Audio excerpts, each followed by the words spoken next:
Olá, esse é o podcast Inteligência Jurídica, o espaço de encontro para dividirmos com você a nossa visão sobre as questões que impactam seus negócios.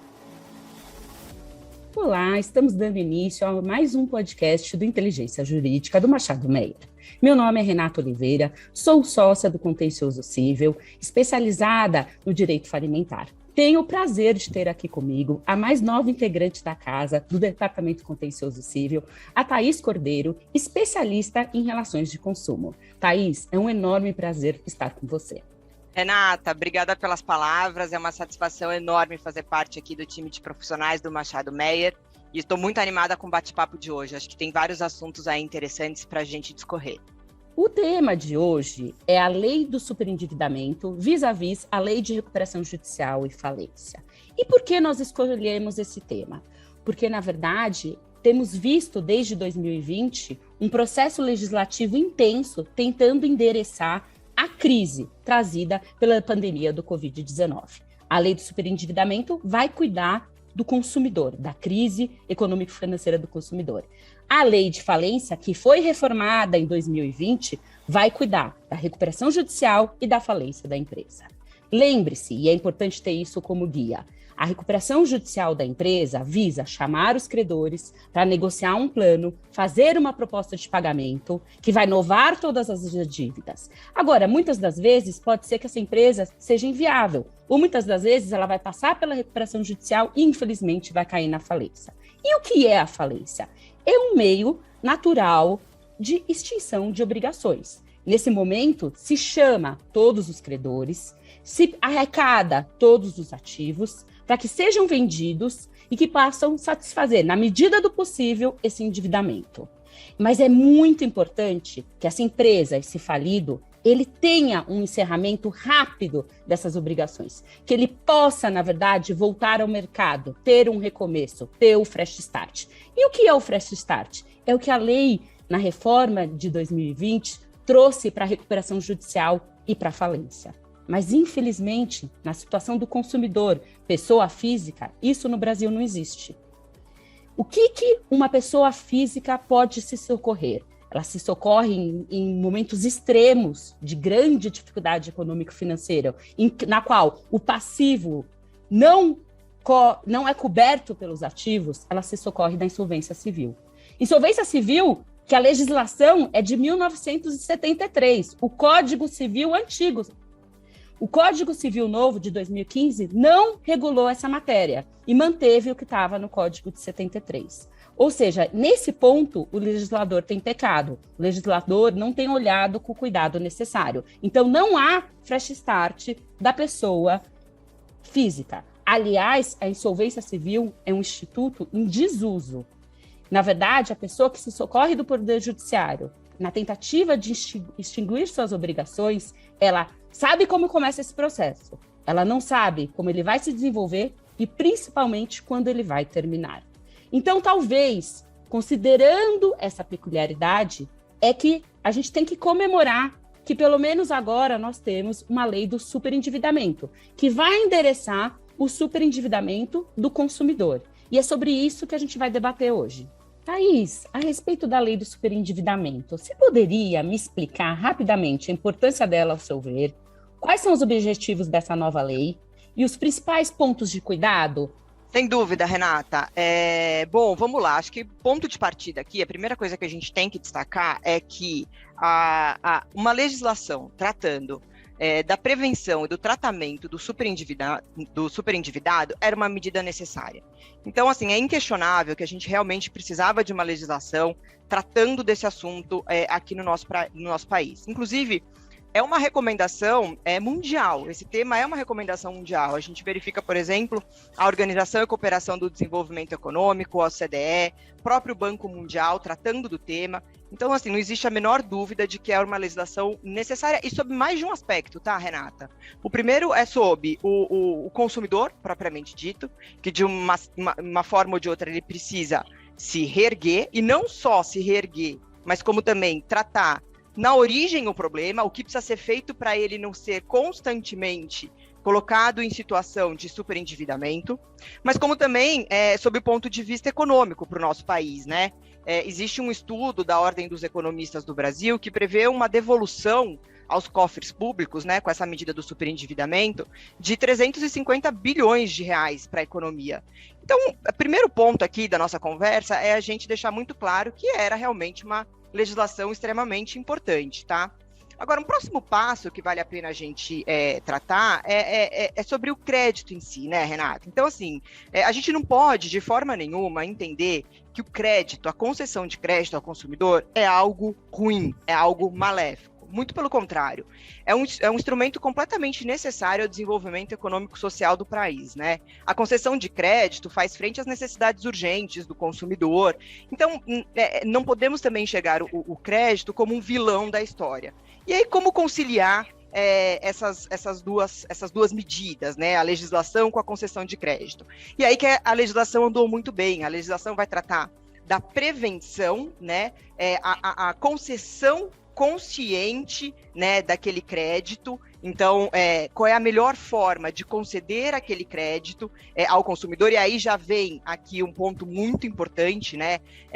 Por quê? Porque a legislação vai trazer uma série de informações, dever de informação, dever de transparência daquele que concede o crédito. Não que o CDC, o Código de Defesa do Consumidor, já não tivesse essa previsão. O Código de Defesa do Consumidor tem essa previsão lá no seu artigo 52. Mas a legislação, a lei do superendividamento, trouxe no seu artigo 54 outros itens que devem ser bem observados e devem ser informados ao consumidor no momento da concessão do crédito. Então, é aquele crédito consciente, né? Aquele crédito, enfim, que não deixa aquele consumidor numa situação de superendividado.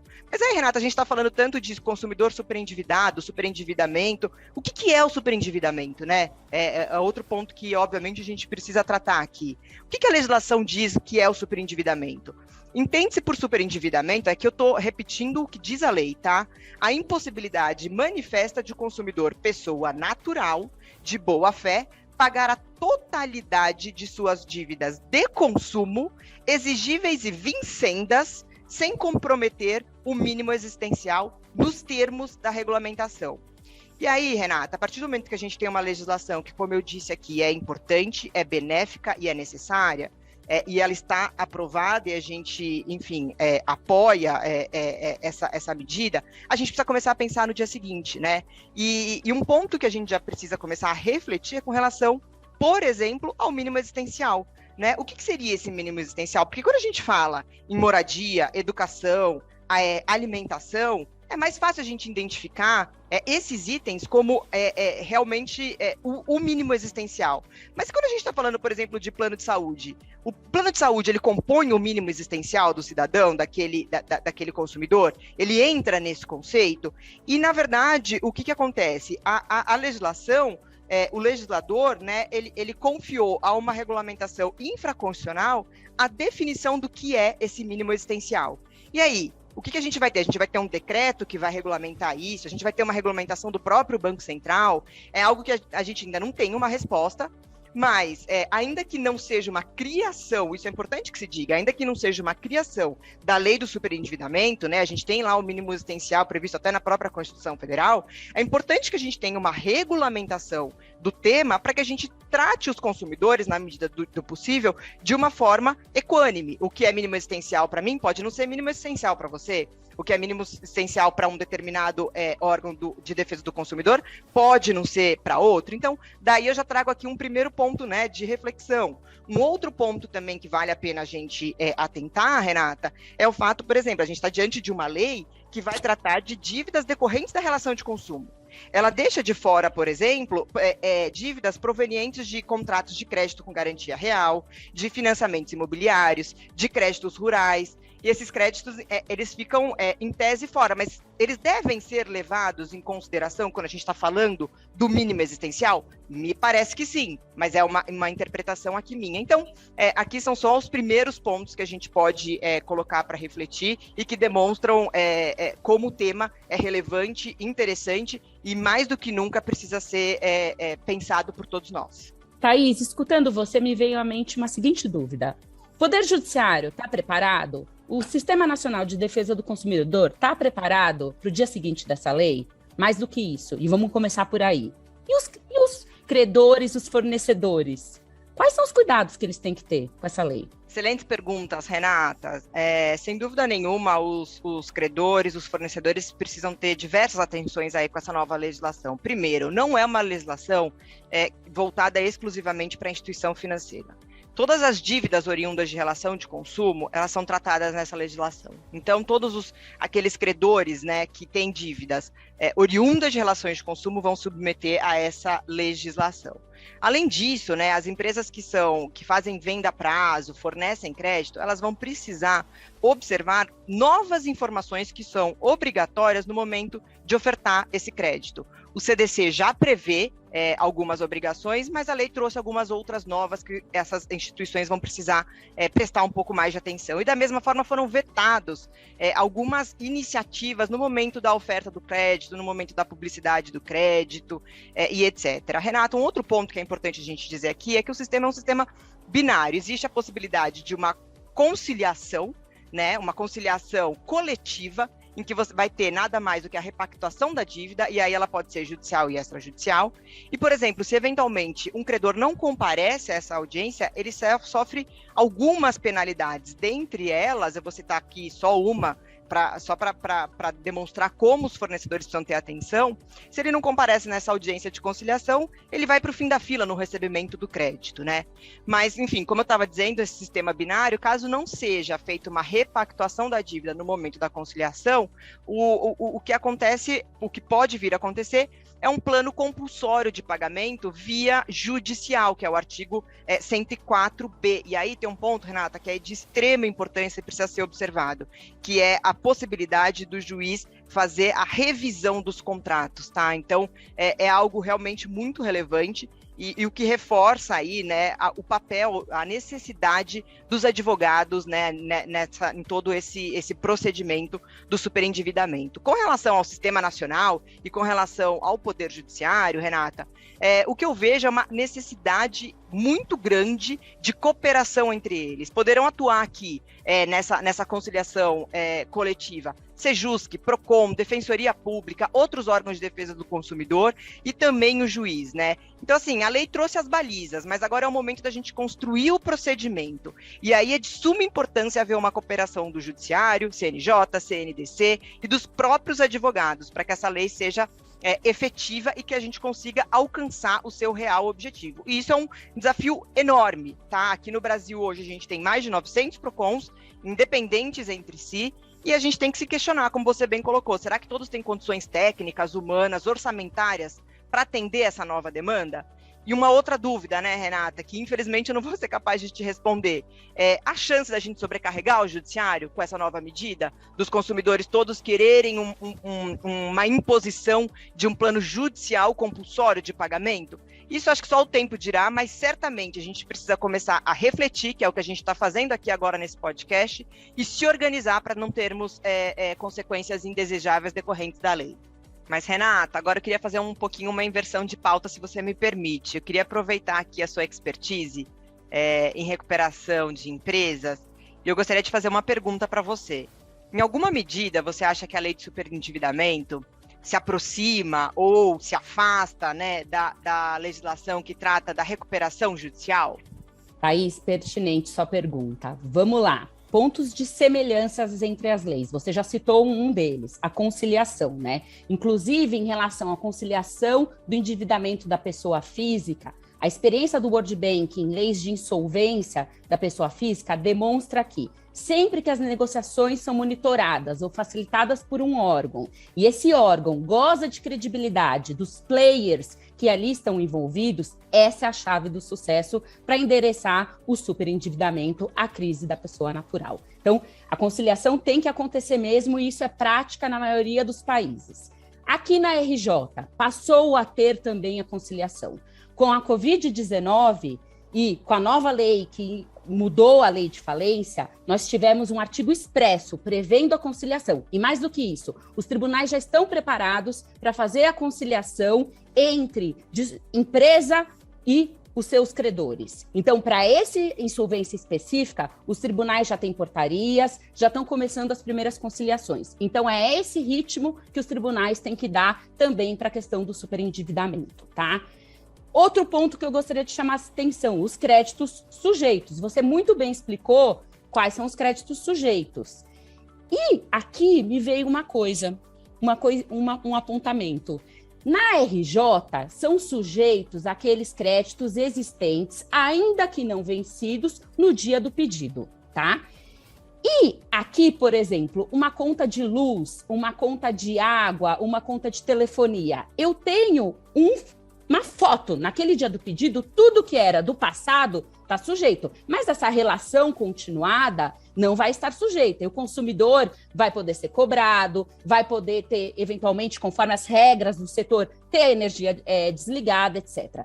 Mas aqui na lei, lendo a lei do superendividamento, me parece que aquelas relações de trato continuado e essa prestação de serviço público está abrangida no plano e na conciliação do superendividamento. Então, é um ponto de distinção aqui e, para mim, às vezes, até de preocupação que eu chamo a atenção dos fornecedores, tá? Outra coisa também, a forma de pagamento, né? Se você vê na lei de recuperação judicial, o credor e o devedor vão poder discutir amplamente o plano. Então, não há um molde específico, regras específicas, exceto para microempresa e seu plano especial. Aí sim, lá tem regras específicas. Aqui a lei já deu como vai ser esse sistema de pagamento no plano compulsório. Necessariamente, a primeira parcela tem que vencer em 180 dias, o pagamento tem que acontecer até 5 anos e, olha só, com só apenas a correção monetária pelos índices oficiais. Aí eu me pergunto, que índice oficial é esse? Tenho dúvidas. Tenho muitas dúvidas e isso é um ponto de atenção. Porque, por exemplo, se eu volto lá para o plano especial da microempresa previsto na lei de falência, nesse plano especial do artigo 70, lá está expresso que é Selic. Aqui o legislador foi omisso. Eu acho que isso traz insegurança jurídica e discussões. Mais um ponto que eu gostaria de chamar a atenção. Em ambas as leis, existe, e é natural que isso exista, e é salutar para a economia que isso exista, um controle do repedido, né? Então, eu posso ter uma empresa em recuperação judicial que vai terminar a recuperação judicial e ela pode enfrentar uma nova crise econômico-financeira e precisar de novo do Instituto. Quanto tempo ela tem que esperar para se socorrer de novo do Poder Judiciário e da recuperação judicial? 5 anos, tá? O que acontece com o devedor o consumidor que está endividado? Ele pode se socorrer de novo 2 anos depois de ter pagado todo aquele primeiro endividamento, tá bom? Então, tem esse controle pela lei de um repedido.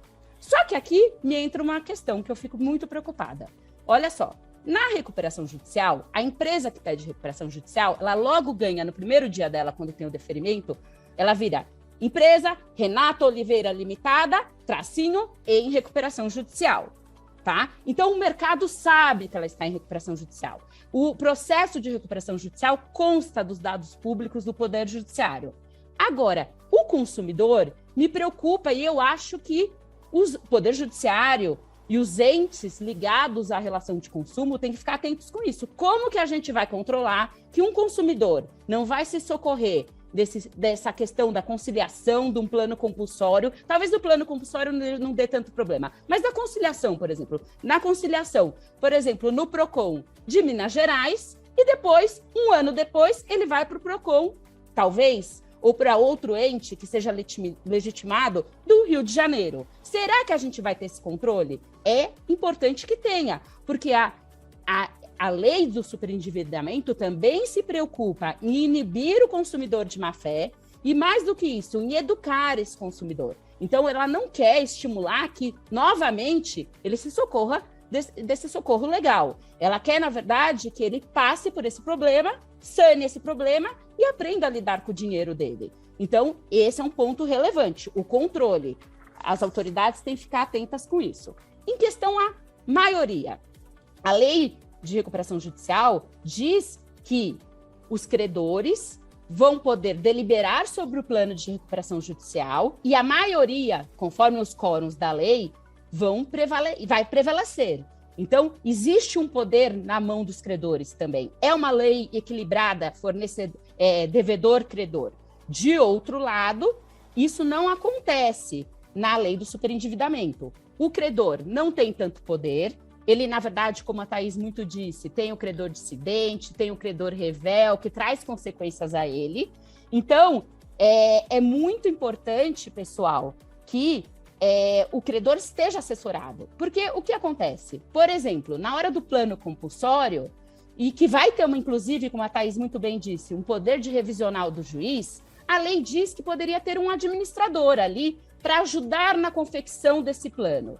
Mas, eventualmente, me parece que é muito pertinente que os credores também estejam assessorados, com advogados, para debater esse plano, para tentar contribuir. Até porque a obtenção de informações sobre aquele endividamento daquele credor, daquele devedor, muitas das vezes pode ser difícil. Então, talvez ter também uma postura ativa dos credores, mediante advogados, vai contribuir para o desenvolvimento da lei. Sabe, a minha experiência demonstra, eu já me referi aqui, que a microempresa tem um tratamento distinto na lei de falência, né? E a minha experiência demonstra que muitas das vezes não está tendo sucesso a recuperação judicial da microempresa, porque muitas das vezes falta documento. O microempresário não tem toda a informação necessária que a lei exige. Além disso, para o microempresário, esse processo de recuperação judicial é custoso. Então, o que está acontecendo no mercado? E dados empíricos mostram isso. O microempresário, que é a grande maioria das empresas na nossa junta de São Paulo, pessoal, quando ele entra em crise, ao invés de se socorrer da lei de falência, da lei de recuperação judicial, o que ele faz? Ele fecha a porta do bar e cai na informalidade. É uma insolvência que não é tratada pelo Poder Judiciário. Isso é ruim, isso a gente tem que evitar. Então, a gente tem que pegar essas experiências do que está dando errado para trazer aqui para o superendividamento e para fazer com que essa nova lei dê certo. Thaís, passo as palavras agora para suas últimas ponderações. Olha, Renata, sua fala é muito importante, né, e que a gente consegue identificar, né, que às vezes o legislador tem realmente uma boa intenção, como no caso aqui, mas é extremamente importante uma cooperação e uma atuação dos players de mercado para que a gente possa dar efetividade a essa legislação, né, Renata? Mas, enfim, acho que a gente teria a possibilidade de fazer outros podcasts com esse mesmo tema. O tema é muito, muito palpitante, muito interessante e atual, mas eu gostaria de encerrar agradecendo o convite, a oportunidade, e falando que foi um prazer conversar com você hoje aqui, Renata. O prazer foi meu, Thaís, e eu aproveito para agradecer a todos que nos escutaram e espero que vocês tenham aproveitado bastante esse bate-papo. Você ouviu mais um episódio do podcast Inteligência Jurídica. Acesse machadomeyer.com.br/inteligência jurídica e acompanhe os temas mais quentes do universo jurídico.